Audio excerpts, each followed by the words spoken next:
જોશો નું ફ્રેશ જોઈ.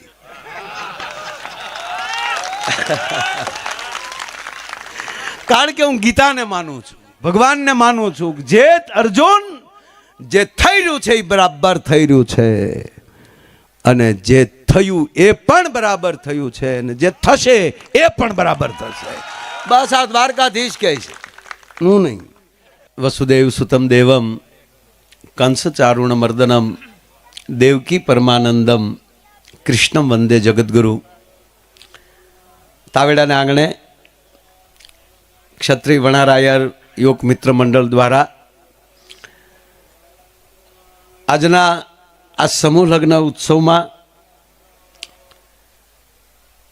મંચ ઉપર ઉપસ્થિત પૂજ્ય મોરારી બાપુના લઘુબંધુ ચેતન બાપુ, પૂજ્ય શનિદેવ મહંત બાપુ, તમામ સંતો તેમજ જેના વિશાળ વડલાની વડવાયુએ મારી જેવા અનેક છોકરાએ હિસકા ખાધા છે અને જે કાયમ સાંઈડો આપ્યો છે એવા આપણા નાના બાપુ રોયલા, તેમજ આખી કમિટી ત્યાં આમંત્રણને માન આપીને પધારેલા, જો નામ લેવા બેસું બધાયના નામ મોઢે છે, પણ ઉપસ્થિત આપણા તમામ વડીલો, સામે બેઠેલા તમામ વડીલો, યુવાન દોસ્તો, તેમજ જે જાન લઈને આવ્યા છે, જે દીકરીઓને લઈને આવ્યા છે, બંને પક્ષ, દાંપત્ય યુગલ, અને જેના આશીર્વાદ સિવાય કાંઈ ન થઈ શકે એવા જે દ્વારકાધીશની જે અહીંયા હાજરી છે, એવા દ્વારકાધીશના ચરણોમાં પણ પ્રણામ કરી આપ બધાના ચરણોમાં પ્રણામ કરું છું. મારી પહેલાંના તમામ વડીલો ખૂબ સારું બોલ્યા, પણ આપણો એક દુહો છે, જનની જણ તો ભક્તજણ, કાં દાતાર કાં સૂર. મંચ ઉપર ભોળાભાઈ છે, આ સમાજના બે અમે એવા કલાકારો છીએ, એટલે અવારનવાર ખૂબ ભેગા થાય ત્યારે મારી કરતા જીલુભાઈ, મારી કરતા પાછું મટીરિયલ જાજુ એની પાસે. હો બાપુ, આ નરું સત્ય છે. અને એમાં હું કઈ અહીં બેઠા છે ને સમાજની વચ્ચે ખોટું અમુક દુહા મને ન સમજાતા ત્યારે રાતે ફોન કરું છું.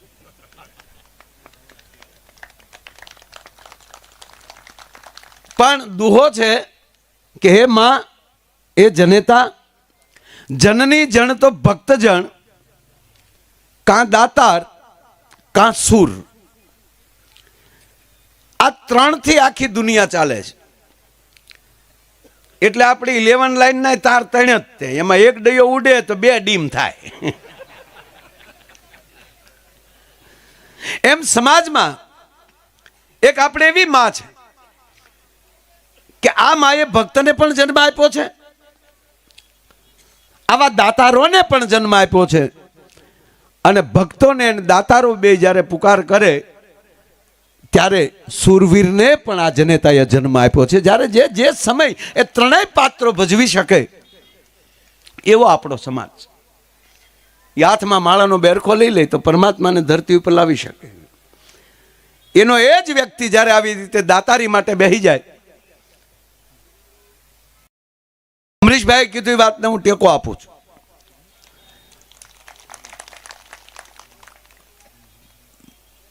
એ પોતે જ્યારે દાતારી કરવા બેસે ત્યારે પણ પોતાના, અને આપણે તો કેવા દાતારો બધા, જે છે એ આપી દેવાનું છે.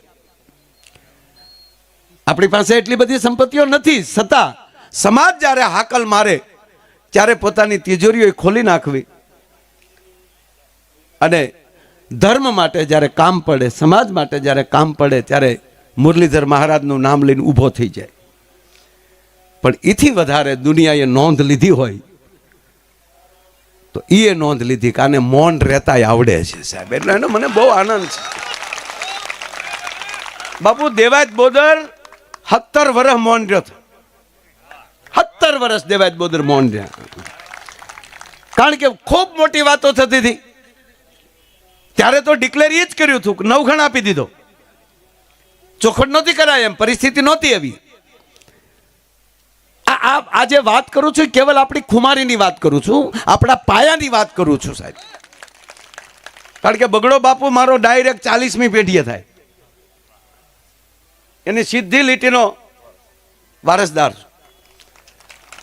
અને આપણે જે બેઠા છીએ એ 140મી પેઢી દ્વારકાધીશની થાય સાહેબ. જે વડીલોને મળીને જોતા હોય છે બધું, એમાં ભાગવત ભેગું કરીએ, હરિપુરાણ ભેગું કરીએ. બીજો કયો એવો સમાજ છે જેના ભાગવતમાં ઉલ્લેખ હોય? આનાથી બીજું ગૌરવ કયું હોય? ભગવાન વ્યાસને પણ તમને લખવા પડે. અને પૂજ્ય ચેતન બાપુ અહીં બેઠા છે એટલે પૂજ્ય બાપુનો આધાર લઈને કહું કે રામ અવતાર પહેલા, કૃષ્ણ અવતાર પહેલા ભગવાન શિવને આ સમાજ કેટલો વાલો હશે એ વાત કરું છું. એ સમયની કામદેવને બાળીને ભસ્મ કરે નાના બાપુ, જ્યારે ભગવાન મહાદેવ છે કામદેવને બાળીને ભસ્મ કરે છે, દેવતાઓ મોકલે છે, આખી કથા છે. અને જ્યારે એની પત્ની રતિ એ ભગવાન શિવ પાસે રડતી રડતી આવે છે, મારા પતિને તો, કામદેવને તો દેવતાઓએ મોકલ્યા હતા એ દેવોના કાર્ય માટે, અને આપે ક્રોધિત થઈને મારા પતિને બાળી દીધો. હવે મને મારો પતિ ક્યારે મળશે? ત્યારે કૈલાસના ખોપરા ઉપર જ્યારે મીટિંગ થઈ છે ત્યારે ભગવાને કીધું છે, હવે શિવ મહાદેવ એમ કહે છે કે હવે વિષ્ણુ અવતાર લેશે પૃથ્વી ઉપર.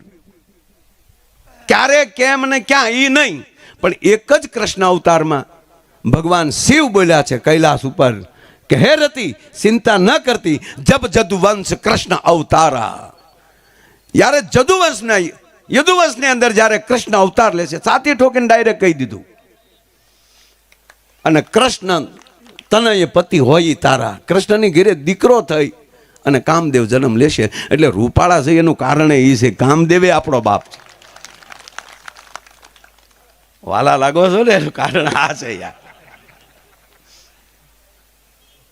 તો મારો કહેવાનો સુર એ છે કે આપણી ડિઝાઇન બદલવી જોઈએ. 100% આકાર બદલવો જ જોઈએ. કોઈ શિક્ષક થવું જોઈએ, કોઈ અધિકારી થવું. અને હું તો એક દી બોર્ડિંગે આવીશ, અને આના માટે મને જ્યારે બોર્ડિંગ માટે કહેશો ત્યારે બાપુ આપણે પ્રોગ્રામ દેવા તૈયાર. કારણ કે આપણું બજેટ જ્યારે બહુ ઓછું છે, 7.5 જેવું લઈ છે. પણ આજ માયાયર ગૌરવથી લે, આજ 55 વર્ષે પહોંચ્યો છું સાહેબ, અને 35 વર્ષથી આ પ્રોગ્રામ કરું છું. સમાજનો જ્યારે જાહેર કાર્યક્રમ હોય ત્યારે કોઈ દી 1 રૂપિયો મેં નથી લીધો સાહેબ, સાજેદાના આપ્યા. કેવલ આહિર સમાજના નહીં, કોઈ પણ સમાજનો જ્યારે કાર્યક્રમ, એનો સામાજિક જ્યારે કાર્યક્રમ હોય ત્યારે મેં 1 રૂપિયો નથી લીધો. આજે હજારોના ફોન આવે છે, ખૂબ ફોન આવે, 18 વર્ષના ફોન આવે મારા સાધુડા થનગને જુનાગઢમાંથી.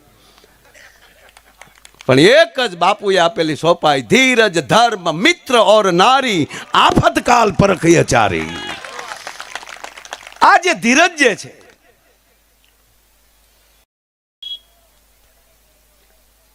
એક તારા ટોણા મળાતા હતા દેવાતા હતા કે દેવેશ બાપુ તમે આ, પણ પછી તો પાછું શું થાય, મોટા ભાડા હોય ને એટલે પછી બીજા એમ કે તમે જે કરી બરાબર કર્યું. પછી ઈ વળાક લીધો બાપુ. અને પાછું એટલા ગામોની પટલાઈ આપેલી, ત્યારે પાઘડી પહેરાવેલી, અને કે તમે એટલા ગામની તમને પટલાઈ દેવામાં આવે છે, લઈ લીધી. મારા યુવાનોને કહું છું, વડીલો આપણા બાપ છે. અહીંયા મંચ ઉપર તમે નીચે બેઠા છો, અને અહીંયા વડીલો કે બધા જે સ્ટેજ ઉપર બેઠા છે એમાં ગૌરવ એટલું જ તમારું, આ તમારી તર ઉપર બેઠી છે. ઉકેલ્યા તો તમે છો, આ સમાજની તર છે. ગૌરવ તમારે લેવાનું કે અમારી તરું કેટલી લોટકી છે સાહેબ, બીજું કાંઈ તમારે જોવાનું. ગૌરવ તમારું દૂધ, જે દૂધ હોય એની તર જાડી હોય, ઉત્તમ દૂધ હોય ને તર જાડી હોય. આ તર બેઠી છે, એ ગૌરવ આપનું છે.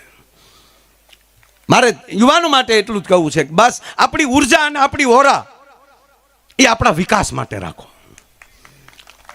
આપણો વિવેક કેવો હોવો જોઈએ, આપણું શિક્ષણ કેવું હોવું જોઈએ? પાયામાં શિક્ષણ અને સંસ્કાર છે. તમારી એક વાત ઉપર તમારા સંયમ, સંસ્કાર અને કુટુંબનો પરિચય થઈ જતો હોય છે. એક જ આધાર વાણી ઉપર છે. અને એવા યુવાનો બનો. એટલે બોર્ડિંગનો એટલે કહું કે મારે યુવાનો પાસેથી, જે અત્યારે ભણે છે એની પાસેથી વાત એટલી છે કે કોઈ એવું જીલુભાઈ ફંક્શન હોય અને સ્ટેજ ઉપર આઈપીએસ કે આઈએસ બેઠા હોય, આપણે ત્યારે વૃદ્ધ હોઈએ અને સામે બેઠા હોઈએ, અને ત્યારે આઈપીએસ કે આઈએસ નીચે ઉતરીને કહે, માયાભાઈ ઓળખ્યો મને? તેથી તમે બોર્ડિંગે આવ્યા હતા ને, તેથી ભણતો એ વિદ્યાર્થી હું છું. મારે આ ચિત્ર આ જોવું છે, નહીં થૂક ઉડાડવાનું. તમારી પોતાની તાકાત કાંઈક દેખાડો, ક્વોલિટી બનાવો. તમે એક વ્યક્તિ એવી થશો કે આખા જિલ્લાને આજીવન તમારી છત્રછાયામાં રાખી શકો. એથી મોટા એવા થઈ જાઓ કે આખા ગુજરાતને પણ રાખી શકો. અને એમાંથી મોટા એવા થઈ જાઓ ને, એવા મોટા સચિવ થઈ જાઓ તો પાછા દિલ્હી બેઠા આખા દેશને પણ નીચે આજીવન રાખી શકો. પાયામાં ધર્મ છે. ભગવાન કૃષ્ણ એ ભગવાન શું કામ કહે છે? આપણે કંસને માર્યો એટલે નહીં, બિલકુલ નહીં. બધી તાકાત હોવા છતાં શિશુપાલની હોહો ગાળ્યું સહન કરવાની જેનામાં તાકાત હોય ને, એ કૃષ્ણની નજીક રહી શકે. જેનામાં ધીરજ હોય, જેનામાં સહન શક્તિ હોય. ઓલામાલી હો પૂરી થઈ જાય તો આંગળીમાં ને હાથે નીકળી ગયું થોડું, અને જાણીએ છીએ દ્રૌપદીએ તીર લીરો બાંધ્યો હતો, તરત એનો હાડલાનો કટકો ફાડીને એ તેથી સુદર્શન નીકળી ગયું હતું, પૂછ્યા વગર કે બસ હો. પછી કૃષ્ણની રાહ નહીં જોવે, અસ્તિત્વ રાહ નહીં જોવે, પણ જીવન એવું જીવજો તમારી ભેગો કૃષ્ણ હોવો જોઈએ. પાંડવા નામ ધનંજય, હો બાજુ ન જોયું કૃષ્ણએ. અર્જુન તું ઉભો થા, પાંડવા નામ ધનંજય, તારી અંદર મને મારી છબી દેખાય છે. એમ આપણા નાથને, આપણા ભગવાનને, આપણી કુળદેવીને, આપણા વડીલોને આપણા પ્રત્યે ગૌરવ રહેવું જોઈએ કે અમારા છોકરાની અંદર અમારી છબીઓ દેખાય છે, અમારી અણહારું દેખાય છે. અણહાર કઈ? મર્યાદાની, ધૈર્યતાની, ધીરજની. વિષય જે લઉં છું એ સમાજ માટે જ બોલું છું. જ્યાં ડાયરો બેઠો હોય, જ્યાં પ્રસંગ હોય, અને જ્યાં દેવેદ બાપુ આવે એટલે આખો ડાયરો હડુફ દીને ઊભો થાય, પધારો પધારો. વાત આની હાથ પાછી કે જે થયું એ બાપા. અને આને ખોલાય નહીં, તો ઓલા પાછા આવ્યા હોય તો પાછો કયો દેવો? દીકરો એક જ હતો, એ તો દઈ દીધો હતો. અને હવે એમ ખુલ્લું પડી જાય કે એ ઉગો આપ્યો છે અને આ નવગણ હજી ઘીરે છે, તો પાછો ક્યાંથી કાઢવું? એટલે વણાક, સહન શક્તિ, ધીરજ. જ્યારે આવે ડાયરો ઊભો થાય, આવો આવો બાપુ, બહુ સારું. અને બાપુ મને એક પ્રસંગ એટલે ગમે કે એક યુવાન જ્યારે જ્યારે આ ઘટના બને, ડાયરો રામ રામ કરે દેવાતા હતા, એટલે આ માણસ ઊભો થઈને વયો જાય. 21 વર્ષની ઉંમર, લવર મૂસ્યો, મોઢું કાળોટી થાય, રામ રામ ન કરે, ઊભો થઈને વયો જાય. એક જગ્યાએ, બે જગ્યાએ, ત્રીજી જગ્યાએ જ્યાં થયું, ઘણી જગ્યાએ બનેલું, પણ એ જેવો નીકળી ગયો એટલે દેવાત બાપુ ઊભા થઈને ડાયરાને કીધું, બાપા મારે થોડુંક કામ છે. બધા ડાયરાને રામ રામ, હું રોટલા ખાવા નથી ખોટી થતો, માફ કરજો. અને ઓલાની વાહે ઘોડી કરી યુવાનને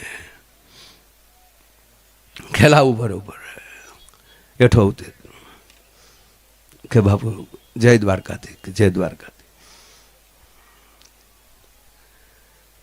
તને દીકરા મારે હારે કઈ વાંધો છે?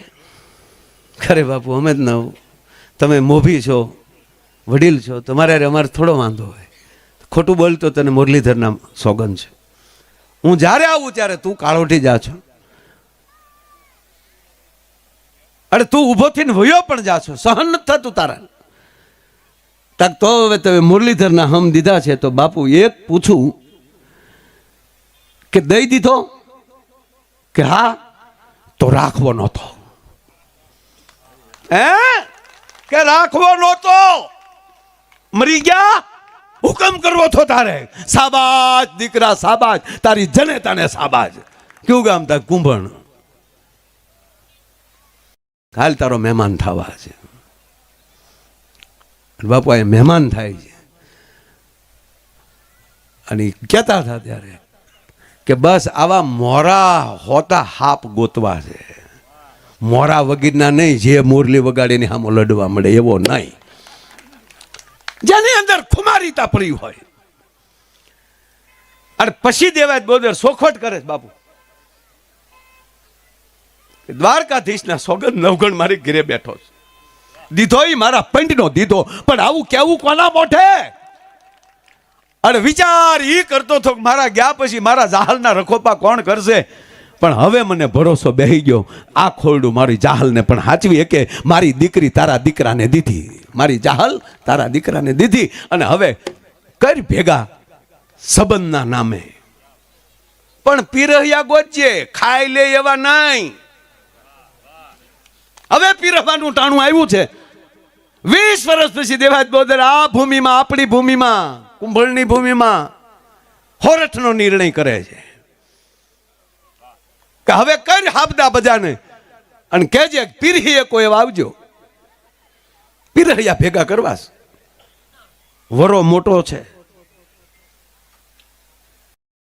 અને તેથી દ્વારકાથી લઈને ઘોઘા સુધી 1200 તરવરિયાઓ ઊભા થયા હતા. અને કેવલ 1200 એ જુનાણાની સત્તાને ઉચકાવીને હેઠી નાખી દીધી અને નવઘણને ગાદીએ બેહાડી દીધો. તો આજની તારીખે આ ઇતિહાસ ફૂફાડા મારી રહ્યો છે મારી તમારી સામે. એ વાત કઈ ધીરજ નહીં, જેની અંદર સમજણ હોય, આવા વડીલોના માર્ગદર્શન હોય.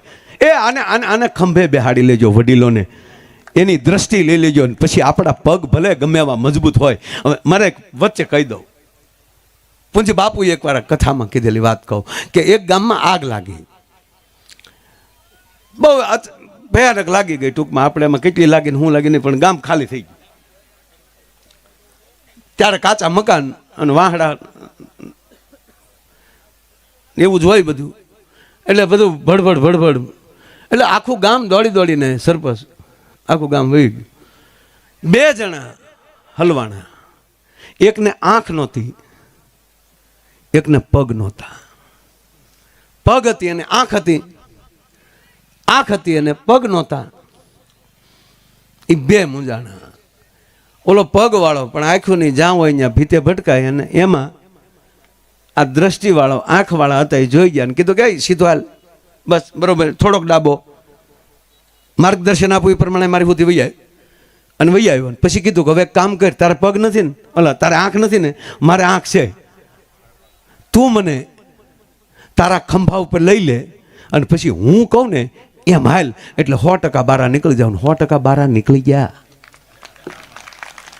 એમ કદાચ આપણે યુવાન છીએ, આપણા યુવાનોને પગ થનગનતા હોય પણ દ્રષ્ટિ ન હોય ને, તો આવા વડીલોને ખંભે લઈ અને કહેજો કે હવે તમે અમને દ્રષ્ટિ આપો અને અમારા પગનું જોર આવી જાય. અને જ્યારે અને દ્રષ્ટિ જ મેન વાત છે. ભગવાન કૃષ્ણે કીધું અર્જુનને કે હું તને દ્રષ્ટિ આપું છું. ગીતામાં વાંચજો ને, ફરજિયાત ગીતા એક વાર વાંચી લેજો. અને એક બીજી મારી પ્રાર્થના કે જે આવા રૂડા લગ્નો થાય છે એ તમામ પરિવાર એક પ્રતિજ્ઞા લે આજ કે અમારા ઘરે દીકરીને સારા દિવસો દેખાશે અને એ દીકરીને અમે 8 મહિના એને ભાગવતના પાઠ કરાવશું, બેઠા બેઠા. એને પ્રતિજ્ઞા લેજો મારા બાપા. 8 મહિના એ દીકરીને પૂજા કરશું અમે. અને એ આખો પરિવાર 8 મહિના સવારમાં જાગીને દ્વારકાધીશને પ્રાર્થના કરે, કુળદેવીને પ્રાર્થના કરે કે અમારા ઘરે દિવ્ય ચેતનાનું આગમન કરજો, અમારા ઘરે દિવ્ય ચેતનાનું આગમન કરજો. આ તમે 8 મહિના પ્રાર્થના કરો અને પછી અખતરો જોઈ લેજો, એ તમારી ઘરે દ્વારકાધીશની જ ચેતના તમારી ઘરે પ્રવેશ કરશે. કારણ કે અનેક ચેતનાઓ આકાશમાં ફરે છે, એને અવતરવું છે. એ આવી માવુને ગોતે છે, એ કાંઈ ભેળપુરી વાળી પાસે નહીં જાય. એ ચેતનાઓ, આ બધાય સંસ્કાર આપણા વડીલો પાસેથી મળ્યા છે. બસ આવું જ્યારે જ્યારે કાર્ય થાય ત્યારે સમાજનું દ્રષ્ટિ લઈએ, આપણા પગનો થનગનાટ લઈએ અને આપણી જે એકતા જે છે, ભેદ છોડીએ. બધાએ કેટલાક ખાનામાં રહેશો, હજી કેટલાક ખાના કરવા છે. પગે લાગીને તમારો દીકરો માયો આયર દીકરો થઈને તમારી પાસે એક બે હાથ જોડીને ભીખ માગે છે કે હવે બધું છોડો. હમણાં જ થોડાક દિવસ પહેલા સંઘના વડા મોહન ભાગવતજી સાથે બેસવાનું થયું. હજી 5 દિવસ પહેલા 2 કલાક જેટલું બેઠા એની સાથે, અને એણે જે વાત કરી કે માયાભાઈ 5 સૂત્રો બધાને આપજો. અને પૂજ્ય બાપુના બહુ યાદ કર્યા કે સમરસતાનું મોટામાં મોટું કોઈ કામ કરી રહ્યું હોય તો પૂજ્ય મોરારી બાપુ કર્યા છે કે એ ઝૂંપડે જઈ જઈને નાના માણસનો રોટલો ખાઈ આવે છે, નાના મોટાનો ભેદ તોડી નાખે છે.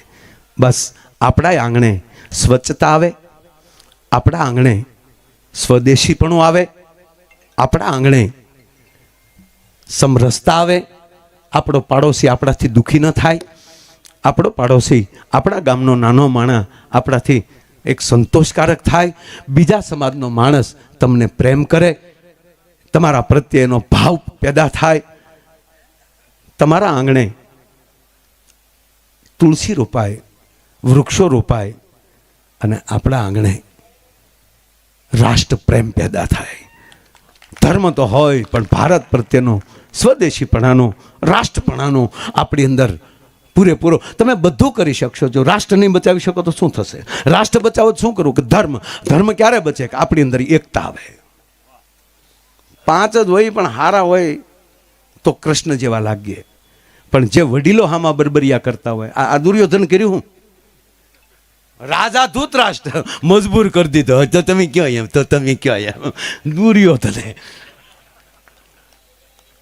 જેને સેવાડાના નાના માણસ કે આવી વ્યક્તિ સાથે આખા ભીષ્મ જેવા ન બોલી શકે, ત્યારે કૃષ્ણ કહેતો હોય. એને તો બહુ અલગ શબ્દ વાપર્યો છે કે હે અર્જુન, આના વિનાશ માટે હું જન્મ લેતો હોઉં છું. પરિત્રાણાય સાધુનામ, આ સંતોનો અને આવા વડીલોના પરિત્રાણ કરવા માટે હું આવતો હોઉં છું. વિનાશાયચ દુષ્કૃતામ, અને પછી જ્યારે એની રીતે જ થઈ જતું હોય છે, એમાં કોઈ જાતનું આયોજન ન હોય, પણ ભગવાન ભેગો હોય ત્યારે આ બધું થાય. તો યુવાન મિત્રોને એટલું જ કહું, આપણા વડીલો રાજી રહે, આપણે જેનું ઓઢણું ઓઢીને બેઠા છીએ એ રાજી રહે, એવું આપણે જીવન જીવીએ. અને આવા ધર્મના કાર્યો, રાષ્ટ્રના કાર્યો અને આવા સમાજના કાર્યો, શરૂઆત તો સમાજથી થાય ને. આવી રીતે ભેગા બેહતા થઈ જાય મારા બાપ, તો જેનું અન્ન ભેગું એનું મન ભેગું, અને આવા વડીલોના સાયો મળ્યો હોય, અને ત્યારે આવો રૂડો અવસર હોય. નહીં તો છેલ્લે એક વાત કહી ને તમે એમ થાય કે માયાભાઈ પાછું એનો મૂળ તો પ્રોગ્રામનું કાંઈ કીધું નહીં. એક દીકરી હારે જાતી હતી, હું આમ બધે ફરું બધું જોતો. આ એક હમણાં કોઈક નવું લાવ્યા, હલ્દી રસમ. એ પીઠી હોય ડોહી, હલ્દી રસમના દીકરા થાય. નહીં, મેં ફરીવાર છેલ્લી વાર કહું કે તમારી ડિઝાઇન બદલવી જોવે, પણ તમારી ધાતુ ન બદલી જવી જોવે. હું કોણ છું એ ભૂલાઈ ન જાય, એ ધાતુ ન બદલવી. ઓલી દીકરી હારે જાતી હતી. હવે તો નાના બાપુ સારું છું, અમે વેલા હેર પરણી ગયા બધા. આપણે તો હજી નથી. હજી તમે કલ્પના તો કરો કે આપણે જમાય શબ્દ નથી બોલાતો, આપણે હાહરાન હાહુ શબ્દ નથી બોલાતો. એ તો જુઓ તમે, ફૂઈ કહેવાય, મામા કહેવાય, ભાણેજ કહેવાય. શું આપણી પરંપરા છે યાર. અમારો ભાણેજ આવ્યા છે, કુમાર. એ કુમાર નહીં, ખોટો માર, કુમાર. બસ આપણા શબ્દ, આપણી પરંપરા પકડી રાખજે. માંડવે બેઠા હોય તો એ રાધા કૃષ્ણની જ જોડ દેખાવી જોવે, રામ સીતાની જ જોડ દેખાવી જોવે. એમાં કોઈના બાપની તાકાત નહીં કે માણસ હાર બદલાવી શકે. વરરાજા રાજા જ લાગવો જોઈએ. આ ફેરા પૂરા થયા ને વિદાય આવ્યું, તે કન્યા બાવડું પકડીને જાતી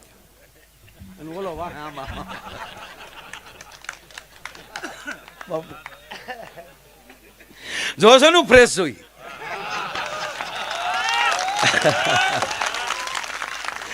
કારણ કે હું ગીતાને માનું છું, ભગવાનને માનું છું. જે અર્જુન જે થઈ રહ્યું છે એ બરાબર થઈ રહ્યું છે, અને જે થયું એ પણ બરાબર થયું છે, અને જે થશે એ પણ બરાબર થશે.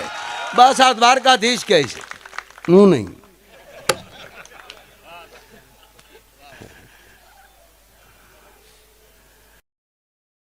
કન્યા હવે વિદાય થાય બાપુ, એટલે આખું ઘર રડતું હોય ને વિદાય વખતે.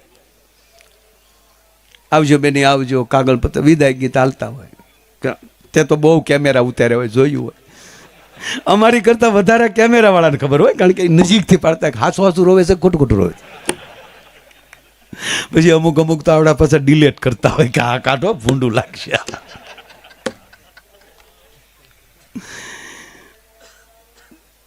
તો બેનપણીઓ રડતી હતી, એની સગી બહેનો રડતી હતી, પરિવાર રડતો હતો. ના તો ગાડીએ પોગી ગયેલા. તો વરરાજો બે હામું જોવે. આ કન્યા નહોતી રોતી, બોલો. કન્યા તો મજબૂતાઈથી બાવડું પકડીને હાલી જતી હતી. તો ઓલો બિચારો ઢગેશ, એને થયું કે આ કેમ નથી રોતી એમ. તે વરરાજાને વહેમ આવ્યો કે મને એટલો બધો સારો લાગ્યો હશે ને, એટલે થયું કે ઘરના ભલે રડે પણ આવો વરરાજો મળ્યો તો થોડું રડવાનું હોય. અને આ વરરાજાને અમુકને આમ ખોટે ખોટી હવા આવી જાય કે હું વરરાજો હારો છો એટલે કરતા. રહેવા દે, હજી આ નથી કાંઈ ખુલ્યું.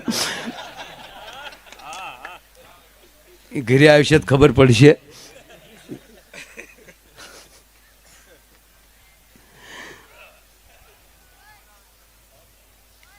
કારણ કે જોવા ગયા હોય ત્યારે કોકના બંગલા દેખાડ્યા હોય. કન્યા ઘરે આવે પછી ન ખબર પડી જાય કે બસ આમાં કાંઈ આ તો બસ. તો પાછો બેઠા હું કે તારા પપ્પાએ એટલો ખર્ચો કર્યો બધું મેં વેચી નાખ્યું, એટલે અમારી ઉપર હું કેમ ના કરતો. એટલે વરરાજો આમ એની હાળીઓ સામો જોતો હતો, નાની સામું જોતો. તા તો એને ઠોહો માર્યો બાએ. ન્યા હું ટગર ટગર ડોળા કરો, તમારા ડોળા આમ કાંઈ હોખ ન લાગતું, બેહો ગાડીમાં એમ કરીને ઘૂસતો માર્યો તો ભગ દઈને ગાડીમાં પડી ગયો. ઓલો કે પૂરું છું આવતા ના અંધાણ મળવામાં માટે. અન કન્યા પાછી ફર્યો અને મળી એના પરિવારના ગગલાવા. રોવા હું ડોઈશ્યું બેઠ્યું છો, સાન્યું રહ્યો ને, રોવા હું બેઠ્યું, હું પહેલી વાર હારે જ આવશો. પછી ગામને ખબર પડી કે આ એટલે રોવે કે હવે રહેજે મારી માં. કહેવાનો મારો અર્થ, સંસ્કાર છે એ પાયામાં છે, ગર્ભ સંસ્કાર મૂળ પાયામાં છે. એટલે અમે ભાગવત વાળી વાત કરી કે પેટમાં પોઢી સાંભળેલી રામ લક્ષ્મણની વાત, અને કાત કહું તો ગર્ભ સંસ્કાર અદ્ભુત કામ કરે છે. પાયામાં ગર્ભ સંસ્કાર. છેલ્લી વાત કઈ, નાના બાપુ બેઠા છે, એ આપણા અધ્યક્ષ સ્થાને છે.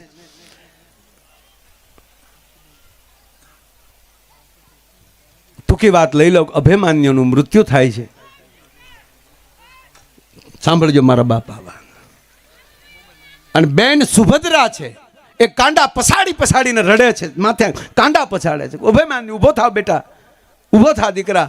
હવે તમે કલ્પના કરો કે જેનો મામો શ્રી કૃષ્ણ હોય, સુભદ્રા જેવી જનેતા હોય, અને અર્જુન જેવો જેનો બાપ હોય, અને એની સબ જ્યારે શરીર પડ્યું હોય, બેનને કેટલો પાવર હોય. મારો ભાઈ કૃષ્ણ છે.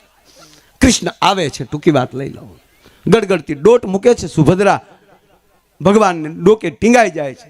ગોપાલ ગોવિંદ, એકવાર આને ઊભો કર, પછી જોઈ લે મારા દીકરાનો ઝપાટો. એકવાર આને ઊભો કર. વિધર્મીઓએ ભેગા થઈ આને માર્યો છે. કૃષ્ણ કાંઈ બોલતા નથી, કેવલ કૃષ્ણની આંખમાં આહુડા છે. રુદનની પરાકાષ્ઠા થાય છે. બેન છાતીમાં ઢીકા મારે કે ગોવિંદ તને કહું, મારા દીકરાને નીતિ નિયમોને નેવે મૂકીને આ લોકોએ માર્યો છે. ત્યારે ભગવાન કૃષ્ણ બોલે છે એ જ વાત એટલી કે સુભદ્રા સાવધાન, બાવડું પકડીને ઝટકો માર્યો. સાવધાન સુભદ્રા, આવા વીરવર પુરુષની વાહે રડવું એ અપમાન છે. ગોવિંદ અપમાન બરાબર, પણ મારા દીકરાને આ લોકોએ આવી રીતે માર્યો. નાના બાપુ હાથ વાર બોલે સુભદ્રા. અને હવે કૃષ્ણ બોલે છે કે સુભદ્રા કહો, તારા દીકરાને કોણે માર્યો? કે કેને ગોપાલ? તે માર્યો છે. ગોવિંદ હા તે માર્યો છે. ગોપાલ કે બેન સાંભળી લે, આ જેદી તારા પેટમાં હતો તેથી હું 7 કોઠાની વાત માંડીને બેઠો હતો, તેથી 6 કોઠા સુધી તે વાત સાંભળી. 7મા કોઠાની વાત આવી ત્યારે તું સૂઈ ગઈ. હું તને નહોતો સંભળાવતો, હું આને સંભળાવતો હતો. અને તેથી જો તારી નીંદર ના આવી હોત ને 7 કોઠા ત્યાં સાંભળી લીધા હોત, જ્યારે અસ્તિત્વ બોલે અને જ્યારે એમ કહેવાય કાન બંધ થઈ જાય. હું ખુદ બોલતો હતો, તે તારી આંખોને કાન બે બંધ કરી દીધા. તેથી જો તે સાંભળી લીધું હોત તો પૃથ્વીના ગોળા ઉપર કોઈના બાપની તાકાત નહોતી કૃષ્ણના ભાણેજનો કોઈ વાળ વાંકો કરી શકે. તારી નીંદરે અને કાયમ સુવડાવ્યું. એમ આપણા વડીલો જે આપણને માર્ગદર્શન આપે એમાં તર્ક વિતર્ક ન કરાય, એને આપણે શિરોમાન્ય રાખીને આપણે જે આવા કાર્યો કરી રહ્યા છીએ, દ્વારકાધીશ કાયમ આપણી ભેરે રહે એવી પ્રાર્થના સાથે એકવાર આ કમિટીને તાળીઓના ગગડાટથી વધાવો. અને આવો રૂડા અવસરે આવા વડીલોની વચ્ચે અને સમાજ વચ્ચે અને સંતોની વચ્ચે મને આવવાનો અવસર મળ્યો. હું મારી જાતને ધન્ય અનુભવું છું. અસ્તુ બોલ દ્વારિકાધીશ કી જય. દ્વારિકાધીશ કી કોટી કોટી પ્રણામ.